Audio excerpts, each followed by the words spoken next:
उनसे चाह रहे हैं कि वो हमें मदद करें और हम इन डाकुओं को किला कमा करें और इंशाल्लाह ताला करेंगे। हाँ भले पता है, नहीं भले राइस के नाम पर 4.5 अरब रुपए है डिस्ट्रिक्ट का काम हुआ है। 8 फीट जो है वहाँ पे डिस्ट्रिक्ट वहाँ पे 4 फीट हो रही है। इस तरह रेनी के नाम जो है 4 माह पहले तो वहाँ पे डिस्ट्रिक्ट हुई 62 करोड़ रुपए खर्च किए गए, लेकिन वहाँ पर जो है डिस्ट्रिक्ट करीब नजर नहीं आ रहा। आप खर्च भी कर रहे हैं लेकिन इस तरह के वाक़यात। ओके, देखिए आपने ये सारी जो बातें कही है ना, डिसल्टिंग तो अभी हाल ही में हुई होगी ना, मिनिस्टर इरिगेशन है। और अगर आप मैं राइस कैनाल के ऊपर खुद विजिट करके गया हूँ। राइस कैनाल पूरा डिसल्ट नहीं कर रहे, बेराज से लेकर रुख तक कर रहे हैं और हर जगह जी हाँ चलो आप कह रहे हैं कि 4 फुट हो रहा है, 4 फुट नहीं हो रहा। मैंने पिछली दफ़ा भी उनको हिदायत की थी कि मुझे क्रॉस सेक्शन लिख के दें जो भी वहाँ पे अकॉर्डिंगली अलाउ किया गया है या उसमें, तो क्रॉस सेक्शन ले रहे हैं। मेरी टीम में बना के आया हूँ। 1 हफ्ता पहले मैं राइस कैनाल का विजिट करके गया हूँ सर। 1 हफ्ता पहले मुल्क के हालात खराब नजर आते हैं। मुल्क के हालात 3 सूबे तो एक पेज पर नजर आते हैं, लेकिन खैबर पख्तूनख्वा जो सूबा है उसको कुछ अलग लाइन है। ये बताएं कि इसका पाकिस्तान वहाँ पर क्या इम्पैक्ट पड़ेगा इस चीज़ का। उसका दूसरी बात सर, यहाँ पर कुछ एम्प्लॉय खड़े हुए हैं जो डेंगी प्रोजेक्ट के एम्प्लॉय हैं। मुझे मिला उनकी दरखास्त, उनको मैंने ऑलरेडी सेक्रेटरी हेल्थ को कहा। जब मैं पहले आपके पहले सवाल का जवाब देखें, मुल्क वाकई एक नाजुक सूरत हाल से हमारे ऊपर जो इस वक्त इकोनॉमिक प्रेशर्स हैं उसके लिए चाहिए, और इस वजह से हम खुद काफ़ी चीज़ों पे जो हम शायद ना करना चाहें लेकिन हम सपोर्ट कर रहे हैं फेडरल गवर्नमेंट को। आपको पता है कि हम फेडरल गवर्नमेंट का हिस्सा नहीं है, उसके बावजूद हम फेडरल गवर्नमेंट को हर चीज़ पे सपोर्ट कर रहे हैं। हमें पार्टी की क़यादत की तरफ से भी हिदायत है किया जाए।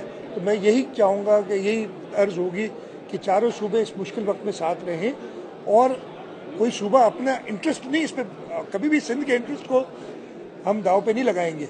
वो खैबर पख्तूनख्वा को भी कभी अपने इंटरेस्ट को नहीं लगाना चाहिए दाव पे, लेकिन खामखा की बेजा तनकीद या एक कन्फ्रंटेशन का माहौल पैदा करने, ये बड़ी अनफॉर्चुनेट है कि जब 3 सूबे एक तरफ थे और सिंध अलग था तो कन्फ्रंटेशन का माहौल उधर से आता था, हमारी तरफ से नहीं आता था। मैं मेरे भाई एक सेकंड, मैं यार खत्म तो करूँ। कन्फ्रंटेशन का माहौल उधर से आता था, हमारी तरफ से नहीं आता था। अभी भी 3 सूबे एक तरफ है तो कन्फ्रंटेशन वहाँ से हो रही है।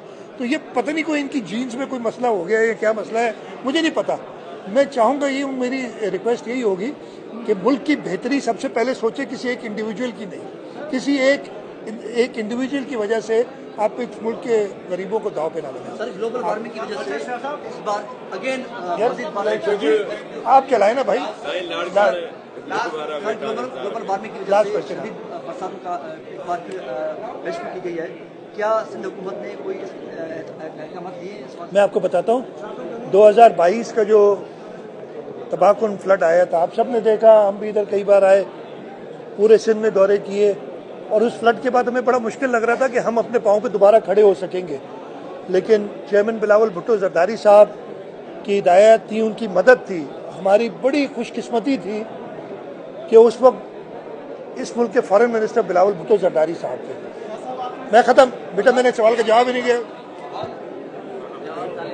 सवाल का जवाब, वो इस मुल्क के वज़ीर ख़ारजा थे। उनकी हिदायत पे, उनकी मदद पे, उनकी गाइडेंस पे हमने आलमी बैंक, एशियाई तरक्याती बैंक, इस्लामिक डेवलपमेंट बैंक से रिसोर्सेज जमा किए, और ये आसान काम नहीं था। मैं कई बार बता चुका हूँ कि हमने 3 महीने के अंदर 1.7 अरब डॉलर की फंडिंग की थी। इधर पाकिस्तान IMF के 1 अरब डॉलर के लिए सालों साल पता नहीं बिजली की कीमतें बढ़ा देता है, कभी क्या करता है, जो कुछ करना पड़ता है हमें बगैर किसी कंडीशन के। कंडीशन सिर्फ ये थी कि आपने ये लोगों पे खर्च करना है। हमने वो अवेलेबल किया। हमने अपनी इरिगेशन नेटवर्क को जो है रिवाइव किया। जाम खान साहब उस वक्त भी थे, और हमारा पिछले साल भी एक बम्पर क्रॉप हुआ वीट का। इस साल भी एक बम्पर, तो हमारी इरिगेशन रिवाइव हो गई है। मैं ख़त्म कर लूँ। रोड नेटवर्क को हमने रिवाइव किया। हमने 2.1 मिलियन हाउसेज, 21 लाख घर बनाने की स्कीम की, जिसमें 6 लाख घर इस वक्त बन रहे हैं, और ये क्लाइमेट रेजिस्टेंट हैं। इनको हमने ऐसे किया, आपने देखे होंगे कि इनको रेस करके बनाया गया कि अल्लाह ना करे दोबारा इस किस्म का सैलाब आए तो लोगों को टेंटों की जरूरत ना पड़े। वो कम से कम, मैं खत्म कर लूँ भाई, मैं खत्म नहीं हुआ, सुनना नहीं चाहिए। जवाब तो सुने, मैं बैठे तो सही ना भाई, नहीं हुआ ना मैं।